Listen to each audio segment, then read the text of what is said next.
Hey guys, it's All in Fashion. Je me présente, nitwa Erika Carole, akaba je ndabashikiriza All in Fashion. All in Fashion ni emission izobamenyesha ibintu byinshi cyane bijanye na mode, mukazomenya na cyane ku bijanye na mode burundaise. Du coup, muzokoma muyishikirizwa na Isana Media. Alors, abonnez-vous, mwongere muactive na cloche de notification kugira ngo video zindi muzoba mbere kuzibona. Voilà. So, je suis super excitée de partager la première épisode. Invité uno munsi à la test chane gose nawe akaba ari Maïté Bizabishaka. Maïté Bizabishaka si une femme burundaise de 28 ans, aba muri Canada, akaba ari maquilleuse kongera akaba éducatrice de beauté. Du coup, ikintu gitesa muri deux byose, c'est qu'elle a créé une marque de produits cosmétiques yitwa Maisha. So, restez avec nous ndabakunda chane gose dans une seconde. Twakire Maïté. Salut Maïté. Salut. Nari nagerageje kubapresenta ariko ni gute wokwidekriva muri phrasing? Muri phrasing, bon, déjà, nitwa Maïté niko wabivuze, j'ai 28 ans, jeune maman d'un petit garçon de 2 ans et demi, de Burundi kazi aba muri Canada, hama nkaba ndi entrepreneur, ego. Ok. Hama en 2014, mwaratanguye mannequinat muri agence Toi Caractère Ego. au Québec. Ouais. Et puis après, je me déjà mis maquillage, après, je me créé Maisha. Ego. Bien que l'année genre comme les passionnés la mode, tu vois moi je mode, nous aussi. Est-ce que mode ni qui kuri mode novuga ko ari façon yo kwexprima. Umuntu ashaka kwexprima dépendamment y'ingene yambaye, ingene ya rouge à lèvres isize, niba uno munsi ushaka ko abantu bakuraba, niba ushaka kutaboneka kuba discrète. Ni mode d'expression, puis aussi ni une façon aussi yo kumva biratanga self-confidence gatoya. Kumva ko wifashe neza, cha wumva nawe okay. No munsi ego, wumva ko berewe, cha wumva ko ibintu byose ari sawa, donc nivyo byose en même temps. C'est pas juste ngo gusa neza, ni aussi confiance en soi, estime de soi, kwifata neza, kwikunda, ndabikunda cyane nivyo oye. Ego. Muri umunagi arumva, est-ce que nous raconte gato ngene kweki wavuye mannequinat uravuga reka ngire make-up hama uravuga reka créer amaproduit yanje byagiye biragenda gute? Mannequinat nayigiyemwo ari uko umugenzi a référé kuri agence.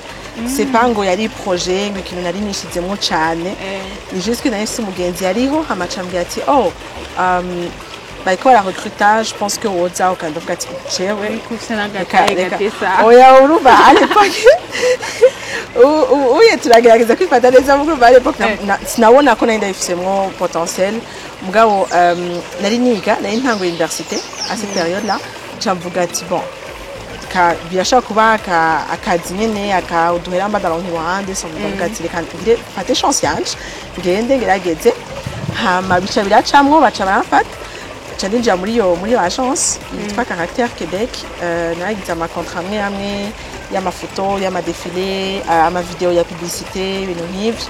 Et quand vous êtes photogénique ça on veut te ça. Ndakunda kamera, ndakunda. Merci beaucoup, ndakunda kamera. Hama nuko byagenze mugabo urumva à force batumakiya naona ko abantu batumakiya bari bamenyereye imibiri y'abirabura. So sinashima ukuntu bamakiya cyane ugasanga n'amafoto sindakuze cyane nkavuga ati itayanje hari ikintu kitameze neza n'ibiki canangura gutangura kwiga kwimakiya kuri jewe nyene nuko byatanguye. C'est pas ngo maquillage ari passion kuva kera oya nuko byatanguye ntangura kwimakiya ni améliorant ngerageza tununda ama video gutyo hama nteba ndabimenyera ndabikunda nzadi maquillage ku ma contrat ya mannequinat hama abagenzi bakaza bambwira ati ndafise urubanza ntakuno maquillage mfasha kugira ingoye mfasha kugira aka eyeliner mfashiki cyasanga ndiko ndaronka abagenzi ne maquillage gutyo oye. Et un jour, je me suis dit, bon, non est qu'on a bikunze, n'a qu'on a gerageza kuraba n'abadavyungukamwo. Comme nari nyene nayo niga, hama umuntu nyene yiga arondera utujob à gauche à droite quand même. Hama nuko natanguye grâce aux réseaux sociaux aussi urumva abantu baca babikurikira babiraba. Nuko vyaciye bitangura et comme nari niga biochimie, ndafite agakote nyene ka scientifique mu mutwe naho bitaza cyane, ndakunda science cyane.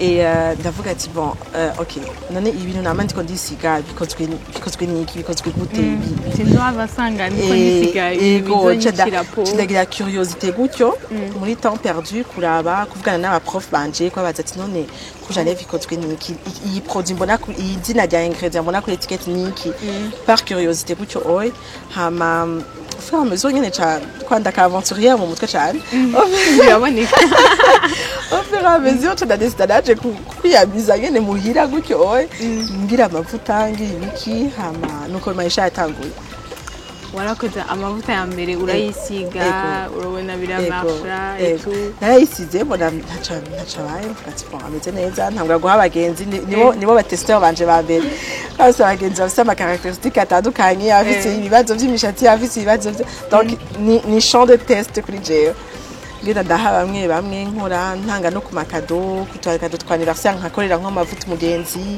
umva ngenda bavota nk'akado mugaje madiko davyiga Mariko daga cadeau nyene kaga piège. Et après voilà, tu vas créer Maisha. Eko.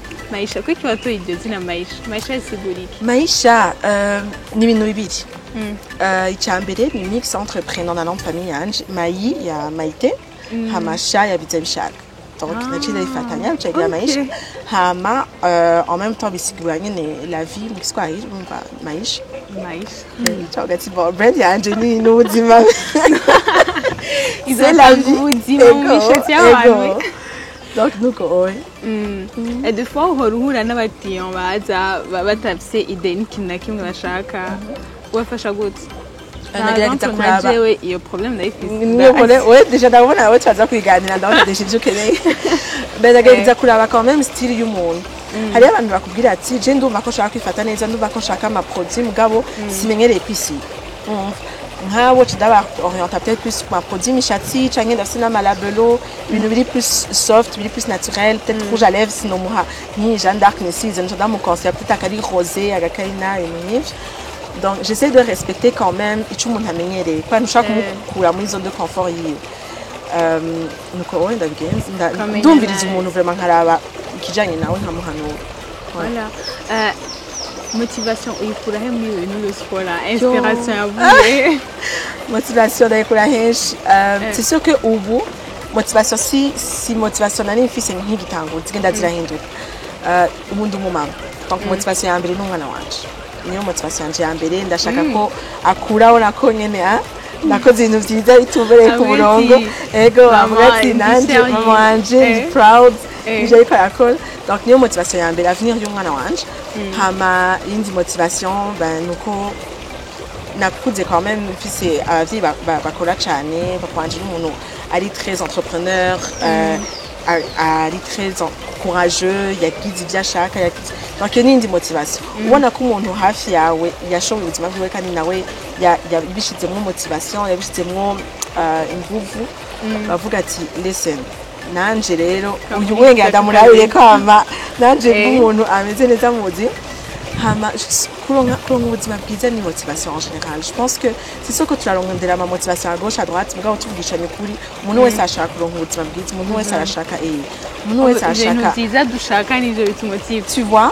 donc avenir yawe en soi ni motivation kuri jewe ego hama ndashaka nyine kumva ko nagiye ikintu abantu nazanye nafise akamaro mu buzima bw'abantu so niyo ni motivation kubera umuntu aje kuraka akavuga ati wafashije imishatsi y'umwana wanje sigaye nisigiki urumva nivyo oyo biraguha energie biraguha ingufu zo kuvuga ati okay koko mbandanya kubera ndiko ndagira quand même aga changement gato mu buzima bw'abantu donc iyo ni indi motivation ni nyinshi cyane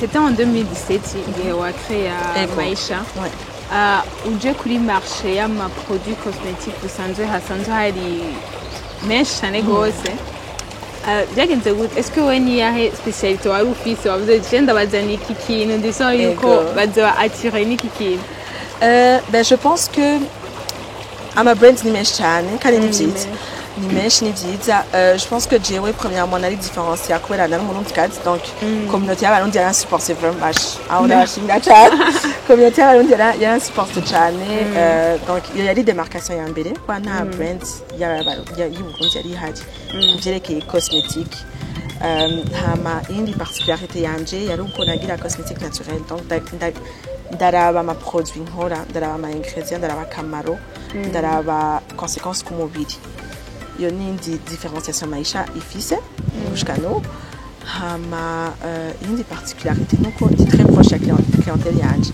iyo sohoye ikintu niko abantu bakinsavye nivyo ko jewe ndasaba produit ego cane gose kandi urumva comme nari en même temps maquilleuse biramfasha kuba proche y'abantu kwa urumva ngiye gusiga abantu turaganira simari isaha ndiko ndabasiga tutavugana turaganira nkumva nibiki babuze muri trousse yawe ya maquillage nibiki bagora kuronka umva nkaganira niyo ni force mfise kuko ndi très proche y'abantu ndafise ama produit menshi nabitse nyene nakoze ntarasohora muga iyo ndimwe nsohora imwe nuko nyene mba nahuye n'abantu benshi bambwira ati ikintu kiratugora ikintu turagikeneye donc nindi particularité ya Maisha.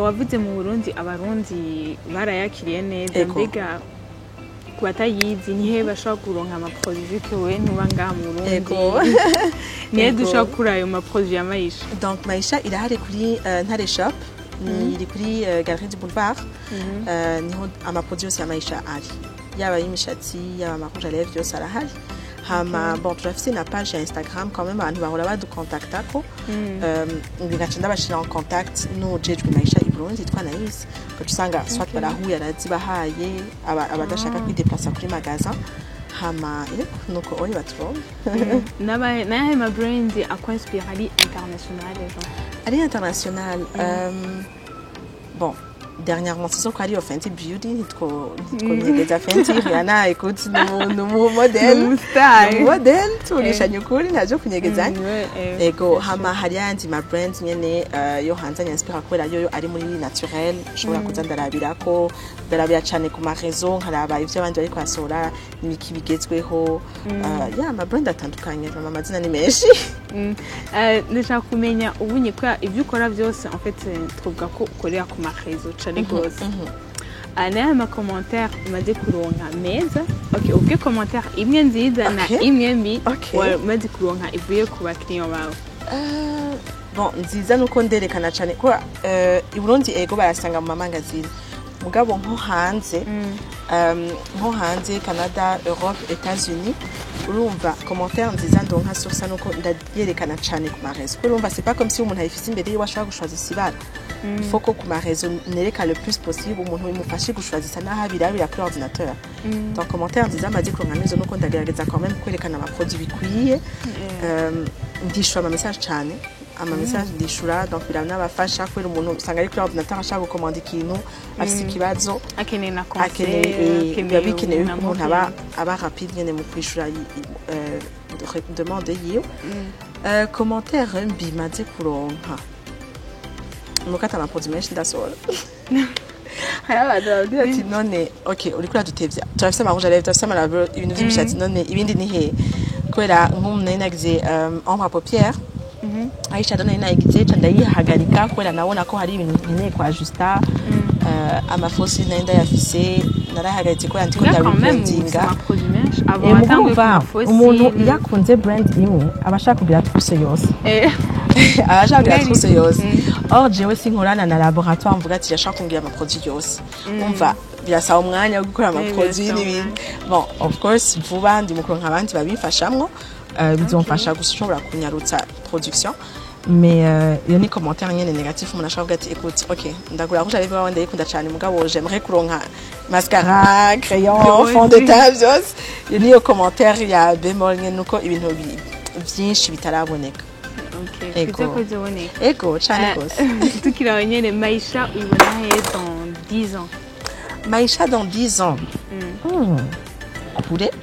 kure now byavance neza on veut toujours plus Maisha à la base ni brand qu'on a repris y'ubuzima yo kwifata neza yo kwikunda donc j'espère dans 10 ans yuko umuntu azoshobora kwikora avec que du Maisha ndashaka vraiment kuduza gamme yose peut-être même plus bitari nécessairement muri cosmétique mugabe bijanye na beauté toujours ego tout ce qui est le bien-être de la femme vraiment Maisha yashaka kubi produise.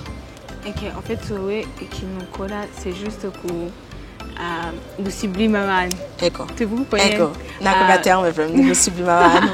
c'est sûr que pour l'instant je focus beaucoup ku bagore ku vyerekeye maquillage ama produits cosmétiques abahungu barayikoresha mugabo Maisha ni vraiment brand ishaka kuzosublima abantu bose ababana abagabo abagore turashaka kumwe wese yisanga muri Maisha ego. OK, en fait tu ikintu ukorera ko c'est la beauté. Ouais. Lega beauté kuri wowe idéfinisa gute? Beauté ni muri sens yo kwifata neza, c'est pas nécessairement beauté artificielle quoi, j'ai beaucoup dans le naturel quand même. Tu ne verras pas kugira ibi look spectaculaire oh yeah, je reste dans les looks quand même assez simplistes, assez soirée ou tu oi maximum. Donc beauté pour moi c'est juste quelque chose qui nous gituma oui on va neza. Ikintu gituma wikoze yaba nahara ari juste akalabero nahari juste imishati byumva que quand même self confidence yawe ije et pour moi c'est ça la beauté. Beauté ni wewe uko wumva ko baye umuntu nyene hamuhagarara imbere y'akavuga ati okay wow aha bon ego pas nécessairement naho yo bari juste kugenda ahantu hasanzwe pas nécessairement beauté yo kugenda ngo muri event cyangwa iki oya na beauté juste yo kugenda kwicara n'abantu juste ukumva ko uri fier y'ingene usa ego est-ce que tu as aba maquilleur bonga mu Burundi uzi? Nzi benshi quand même kubera ndi muri ego bon ndazi Peace ndazi Kim Nana ndazi Alida Linka yo quand même aboni ego aboni bonzi quand même novuga ko nzi oh na Farna ego Farna makeup afise na brand yo Farah nawe no maquilleuse ego. OK. Alors comme n'a lancé umuntu et d'ailleurs uri certifié muri ibintu byanuze ego. Voilà. Alors je profite ongire par exemple moi si Kenshi Cinema qui akora ko ma maquillage mess maje kugira c'est numva ntari satisfaite en fait. Rero bon, je me trouve belle kunyene naturellement. Muga des fois ndakeneye kwimakiya ngiye mu rubanza ngiye hanti hantu nkavuga ko ngira ka make-up. Donc alors ndaya ma conseil woma muri Maisha genre muri Maisha déjà nivyo kuri myiza tu es très belle. Merci. Nanguriye ku mishati comme ufisa madred turafise ndashaka no kuyakwereka turafise nka wheel iyi Huile nourrissante, on achète gushyiga mu mishatsi ku madresse urashobora. C'est très simple, ego, juste à gas spray. Donc à la fin chaque entretenir à madresse yawe kunourrissa no kwidrata. Et hama comme udakunda make-up cyane, ndashaka kweka bon tu as fait ça ma rouge à lèvres matifiant, yitwa lipstick. Tu as fait ça mabara adakaze cyane ku bantu badakunda kwimakiya nk'akaga rose kitwa Kaina. Ndashaka kwisiga gafise akanyudu ukuntu. Ashaka no gukoresha contour comme un crayon naho yo bari crayon isanzwe usanzwe wisiga nko kungohe ya brun nta kibazo kagirisha comme contour ugasiga nkako hagati tu vas pas sentir yuko wisize ibintu byinshi ufise teint nziza donc je sinon naguhanura kwisiga fond de teint vraiment je mvugisha ukuri nani nisiga ego ufise teint nziza ufise umubiri mwiza ntakamaro ko kwisiga fond de teint avec nisize fond de teint iranyirabuza rero ncituma nabihagaritse ofisi mubiri mwiza n'indi yitwa Nawi ifise aka nude gafise aka metal gato nk'ubu ari plus pour une soirée iyo no shadai guhanura hamwe ibindi nta birebire ushaka kwisiga juste mascara no gusokoza ingohe zawe bikaba biri simple gutyo oyi nta birebire wowe ukeneye vraiment. Donc voilà, je murabona ko ndose ama conseil namwe rero mushaka kuronka ama conseil ya beauté donc la voilà mu contacter kuri compte yiwe Maisha Beauty canke konte yawe ya Maite ndabishaka Maite biza kuri Instagram murashobora kumuronka abaha ama conseil kwa konda zimuri benshi mutazi ibintu mwisiga mutamenya ikintu mutora nanje murabona ko ndose ama conseil donc maintenant je vais commencer à maquiller un peu voilà. Hanyuma ni kikintu wohereza ko ubwire abandi bantu bose usanzwe bakunda make-up n'abandi bose babikora? Bah déjà abanyandika mumenye ko nisho ama message yose je wenda bivuga hama ku bantu bakunda make-up écoutez ntimwezite gupoza ama question mumenye ibijanye n'imibiri yanyu ibijanye na taille yanyu gukunda make-up ni kimwe mais il faut kuronka ibijanye no mu mirawe yumva kuri à l'aise pas kwisiga n'importe quoi. Ikindi kintu novuga ni gushimira communauté vraiment y'abarundi bari ngaha mu Burundi canke abandi bari hanze honnêtement toute la communauté iramfasha cyane gupushinga brand yanje ni 80% clientèle yanje vraiment n'abarundi ego donc je prends quand même umwanya wo kubashimira abankurikira abamotiva abampa amakonseil abambwira ko baguze bakambwira ngene vyagenze ngene babona ama produits bakadana n'abandi unika amafoto. Donc je prends umwanya wo kubashimira vraiment du fond du cœur, merci beaucoup et c'est grâce à vous nyene Maisha iriko irabandanya mu nzira nziza. Ndabashimira nawe kuba mwamwiyumviriye mukankontakta mukanyavite. Merci nawe wakoze kwitaba ubutumire bwacu. So n'umunsi duhereje ngaha rero ndabashimiye cyane gose abantu mwese mwaravye iki kiganiro. N'oubliez pas de liker, commenter no gusharinga kugira abandi nabo bashoboye kuyibona. Hanyuma stop les commenter. Tuzokwishura ama commentaire yanyu turakeneye ama commentaire yanyu. Nanje nzaraba zo kwandika nzobishura. Alors bye bye, on vous aime beaucoup.